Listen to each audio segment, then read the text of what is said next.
grande é vasta. Eurobonds, títulos de dívida europeus. Surpreendeu este aparente recuo? Afinal, os Eurobonds poderiam ser uma solução, portanto, a dívida mutualizada por todos. Afinal, talvez não sejam assim tão boas ideias. Não, não me surpreende. Enfim, eu próprio tenho tido as máximas reservas relativamente ao mecanismo, quanto mais não seja por uma questão do momento em que eventualmente possam e devam ser utilizados. A minha convicção é que há tarefas anteriores que devem ser trabalhadas, há efetivamente, como costumamos dizer, trabalho de casa a fazer, porque os Eurobonds, se forem praticados, lançados fora do tempo, voltam inclusivamente a não produzir qualquer efeito. E eu julgo que neste momento o que está a passar, tem havido algumas movimentações, e nomeadamente até agentes políticos, que querem tentar saltar etapas, querem tentar não fazer aquilo que tem que ser feito. Refiro-me naturalmente a uma disciplina orçamental que é absolutamente imperativa, independentemente... Primeiro a disciplina. Absolutamente, porque caso contrário não há financiamento que chegue.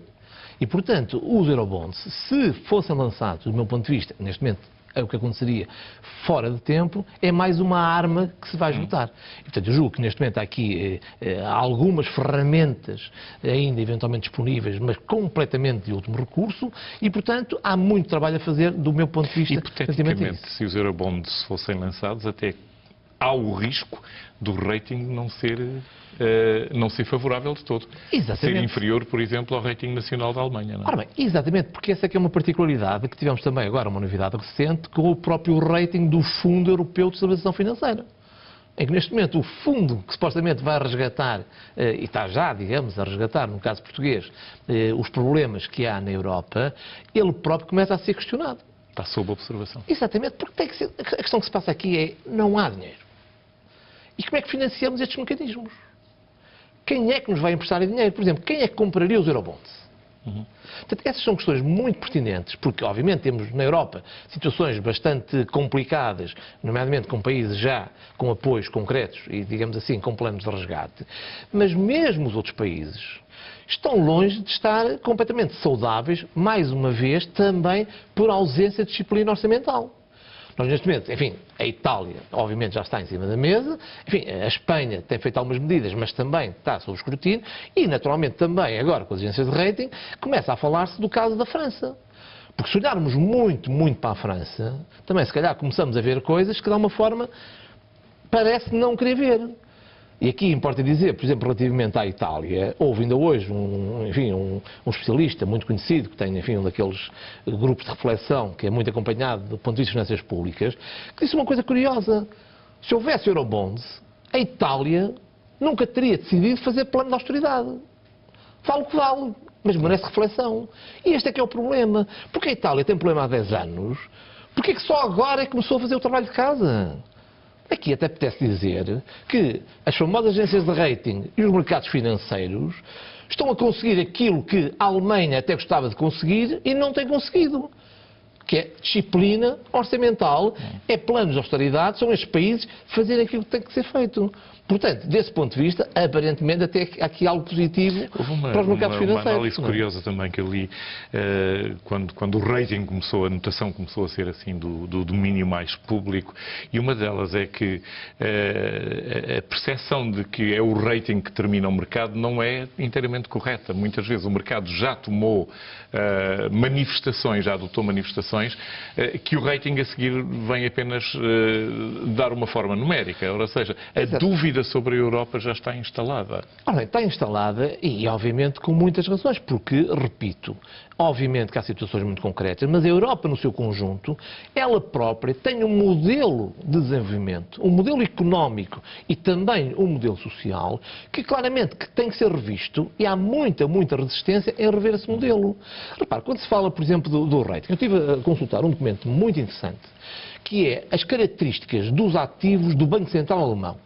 Isto é, o que é que hoje, digamos assim, onde é que o Banco Central Alemão investe? Não é o BCE, é o Banco Central Alemão. E é fantástico, porque em 2007, praticamente era o Banco Central Alemão, o Bundesbank, fazia uma gestão, vamos chamar, normal, fazia as suas reservas, os seus investimentos, vamos considerar normais naquilo que é uma gestão de ativos também normal. A partir dessa data... O que é uma gestão de ativos normal? É investir, enfim, nas várias possibilidades, instrumentos de dívida pública de vários países, enfim, aquilo que se entende serem títulos que permitam uma boa rentabilidade também em função de um determinado risco. Pronto. Ou seja, como nós sabemos, investir na prática é comprar risco, ou seja, é um binómio de rentabilidade e risco. E, portanto, quando eu chamo normal é tomar decisões do ponto de vista racionais em que estamos dispostos a correr determinados riscos para ter determinadas rentabilidades. E havia, portanto, a racionalidade estava garantida. Exatamente. Portanto, o Banco Alemão tinha, a nível global, investimentos, investia normalmente. Mas isto para dizer o quê? É que a partir de 2007 e recentemente, praticamente os grandes ativos do Banco Central Alemão são já aquilo que nós chamamos ativos no Eurosystem, nos claims do Eurosystem, que é o quê? É já todo o plano de resgate no âmbito do Banco Central Europeu, em que aumentou de 500 mil milhões. Isto é, o Banco Central Alemão hoje tem na sua carteira de ativos 500 mil milhões no chamado Eurosystem, que tem a ver exatamente já com a política do Banco Central Alemão. Dívidas que dos são outros já países. de socorrer, digamos assim, apoiar outros dívidas países dos outros países dentro do Eurosistema. Exatamente. Portanto, mas alterou radicalmente. Isto para dizer o quê?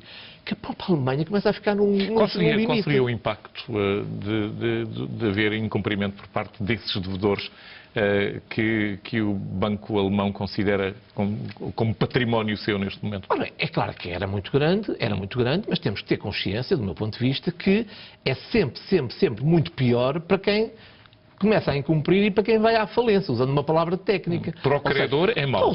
Com certeza, nunca mais tem crédito. Portanto, faz sentido a notação negativa que provavelmente virá aí dentro de 3 meses. Porque quando nós olhamos para os países, vemos mesmo a Alemanha que está no limite de poder apoiar, nomeadamente, as outras entidades. Por exemplo, o que está a passar no Fundo Europeu de Estabilização Financeira e o seu financiamento, recorda-se aquela decisão de vamos alargar para 2 mil milhões, para 2 bilhões, etc, etc.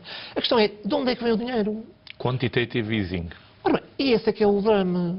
É que neste momento começa a fazer caminho uma prática, emissão, verdade, nos Estados Unidos, que já vão no segundo programa, não é? Exatamente, já estão a preparar o terceiro, que é fazer moeda de forma praticamente leviana. Eu surpreendo-me que políticos e até alguns técnicos economistas entendam como solução comprarmos papel, tinta, uma impressora e uma rotativa e fazer dinheiro e acreditar que é dinheiro. Ou seja, isto é um caminho absolutamente, perdão umas palavras, de uma espiral de loucura.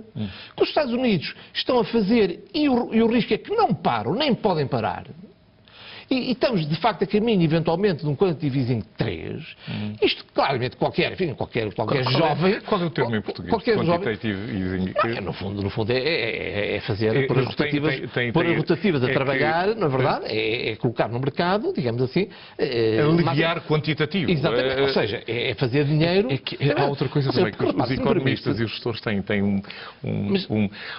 uma magia para encontrar termos que soam bem e confundem imenso a opinião. Este quantitative easing, portanto, aliviar quantitativo. É pôr as rotativas a trabalhar. Que é, quanto a mim, o grande problema da atualidade... moeda não apoiada por... Exatamente, sem suporte. Eu acho que neste momento é o grande problema da sociedade contemporânea. Exatamente. Ou seja, qualquer jovem, qualquer criança, percebe que fazer dinheiro é qualquer coisa mais do que isto. É ir roubar ao banco do monopólio no meio de um jogo e de repente alguém que está falido aparece. Se calhar também queremos uma máquina dessas em casa. Absolutamente. Ou seja, chegamos ao fim do mês, imprimimos dinheiro e vamos às compras. Portanto, isto é absolutamente isso é protelar, obviamente, protelar não para... é solução. E o problema que está a acontecer nesta crise é que soluções que até podiam ter um contexto técnico excepcional, um momento absolutamente único, onde uma ferramenta dessas poderia ser utilizada, o que estamos a verificar é que essas ferramentas vêm e não se vão embora. Veja-se, por exemplo, o financiamento do BCE aos bancos.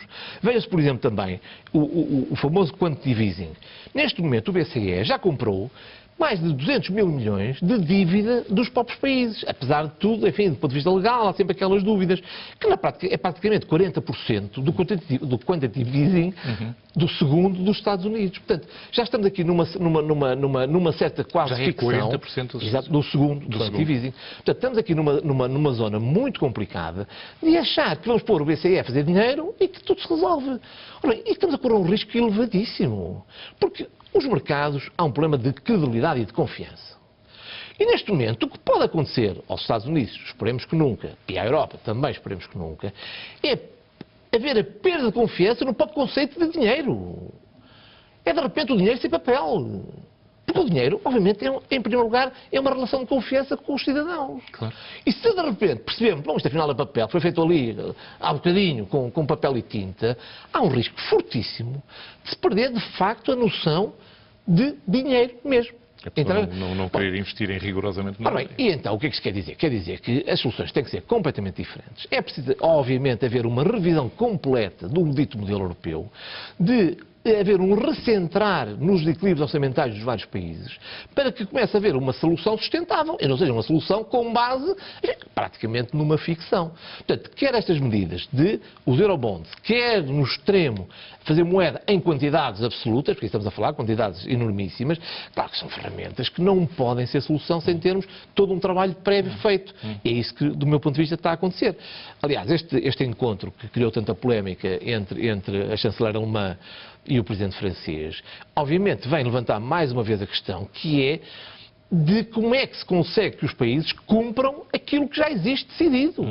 E agora, ao estabelecer um automatismo nas sanções de quem não cumpre, é porque, infelizmente, no quadro atual há uma subjetividade tal que na hora da verdade não há sanções. O país A porque não há, o B porque também não fez qualquer coisa diferente, e portanto neste momento o que se passa é completamente... Claro que sabes o que é que tem que ser feito. obrigação sem sanções não existe de qualquer modo. Exatamente, e portanto eu acho que, e neste caso também, os eurobonds, lá está, no mínimo há aqui um tempo, um momento de aplicação que não é de todo o atual, portanto não é solução, e ligar as rotativas do Banco Central Europeu, acho que temos de ter muito cuidado, porque entrar num caminho muito perigoso. Aliás, se me permite, eu acho que neste momento o que era importantíssimo a nível mundial é efetivamente o contrário daquilo que se está a pensar. Porque nós temos é que agarrar as moedas a algo concreto. O problema neste momento chama-se mercados cambiais. Os mercados cambiais é o centro principal da grande especulação à escala mundial. E o que é preciso é exatamente o oposto. Mas exatamente o quê? Uma metalização dos padrões outra vez? Eventualmente. Ter a certeza que ligado ao ouro, o grande desgoverno do que está a acontecer agora... rara? Ora bem, admito que um padrão ouro seja extremamente difícil de implementar, mas mais importante até do que uma moeda única é haver garantia que a manipulação cambial não é um instrumento de política económica de autêntica guerra. Neste momento é preciso retirar essa ferramenta à escala global. E temos que caminhar para um padrão de uma espécie de uma moeda única global em que os países saibam que não podem a qualquer preço fazer moeda para resolver os seus problemas. Não. Se há desequilíbrios, então tem que atuar nesses desequilíbrios. E não utilizar o mercado cambial como uma arma de arremesso que é completamente perversa, que é ganhar competitividade que foi perdida de uma outra forma. Portanto, este, quanto a mim, é o grande desafio à escala global, e julgo que o próprio G20 está a olhar para o tema, infelizmente, sem grande empenho da Europa e dos Estados Unidos, porque esse, para mim, é o grande problema de hoje. Deixe-me só dar-lhe um número que acho que ilustra bem. Os movimentos cambiais diários, ou seja, todos os dias, as transações cambiais somam 4 trilhões à americana, nem sei o que isso é, não é grave, mas são muitos zeros. Ou seja, sensivelmente 20%, peço desculpa, 20 vezes a produção de riqueza mundial. Ou seja, completamente movimentos absolutamente loucos. Estamos a tratar de dinheiro que não tem correspondência. Exatamente, prática. E portanto, atacar a componente cambial, para mim é decisiva. E acho que, curiosamente, aqui a Europa tinha uma excelente plataforma, um excelente terreno, para fazer prevalecer, curiosamente, aquilo que eu continuo a pensar é um projeto de grande sucesso, que foi o euro. E foi criar aqui num universo de vários países, conseguir a moeda única. Isto devia servir de exemplo para o Sistema Monetário Internacional, devia servir de exemplo para que o caminho a seguir é exatamente o oposto daquilo que se tem falado, pelo contrário, arranjar uma forma de, à escala global, não se poder brincar com os mercados cambiais. Um elemento que se prende com isto tudo, a percepção em Portugal de que nós temos um país altamente endividado, internamente e externamente. Portanto, o Estado deve por tudo quanto é lado. E, no entanto, começou a entrar no léxico político a concepção de que havia um excedente qualquer de 2 mil milhões. Portanto, um país com dívidas para já não tem excedentes. É a primeira coisa. Eu penso que é muito complicado esse tipo de discurso. Porque, primeiro, tem que ser dito com frontalidade que o nosso modelo esgotou. o nosso modelo económico, o nosso modelo social e, infelizmente, se calhar até o modelo político, porque ter o Fundo Monetário Internacional em Portugal em pouco mais de 2, 3 falar em décadas... excedentes orçamentários Exatamente. E falar em excedentes orçamentários é muito estranho, complicado. no mínimo. Nomeadamente a propósito desta questão dos fundos de pensões. Claro. Porque, evidentemente, que há dois lados da moeda. Há os ativos e aos passivos. Obviamente que os ativos disponíveis são interessantes, mas não esquecer que, do outro lado, há as responsabilidades dos fundos de pensões, que vão ter que ser assumidas pelo próprio Estado. Portanto, aqui a própria contabilidade que o Estado usa não é a melhor, para não dizer que é errada, para ter uma fotografia completa daquilo que é esta empresa-Estado, que tem realmente ativos, mas tem também passivos. E, portanto, é realmente uma terminologia muito infeliz, porque, obviamente, quem nos dará a nós ter qualquer tipo de excedentes. Aliás, ainda tivemos agora aqui notícias recentes do que se passou em torno da saúde.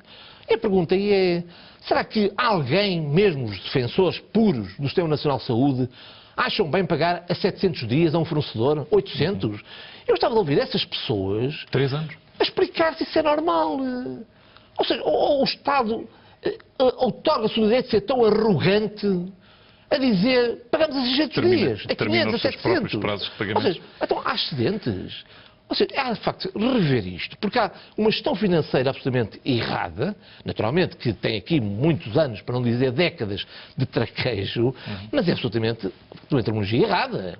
E, portanto, quem diz na área da saúde dos fornecedores, diz noutras áreas. Portanto, há aqui uma disciplina que o Estado tem que impor e, mais uma vez, só é feita através de uma orçamento de crédito. Portanto, também partilho da opinião que falar em excedentes é, no mínimo, enfim, até quase ofensivo para as finanças públicas no Estado em questão, não é?